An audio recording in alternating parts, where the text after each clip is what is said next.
இளைய Bharatham, TN news 24, ABP Nadu, headlines TV, Zee Tamil news, Rani online, தமிழகக் குரல், Gem television, archives of Hindustan, Aakayam Tamil, Nila TV மற்றும் கைலாயத்தின் நித்யானந்த தொலைக்காட்சிகள் எல்லா சமூக ஊடகங்கள் வழியாகவும் இணைந்திருக்கும் எல்லோரையும் வணங்கி வரவேற்கின்றேன்.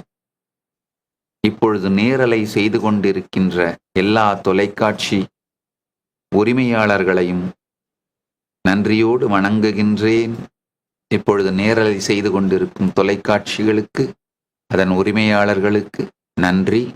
இளைய Bharatham, TN news 24, ABP Nadu, headlines TV, Rani online, archives of Hindustan, Nila TV தொலைக்காட்சி உரிமையாளர்களுக்கும் அதன் மூலம் இணைந்திருக்கும் அன்பர்களுக்கும் வணக்கங்களும் நன்றிகளும்.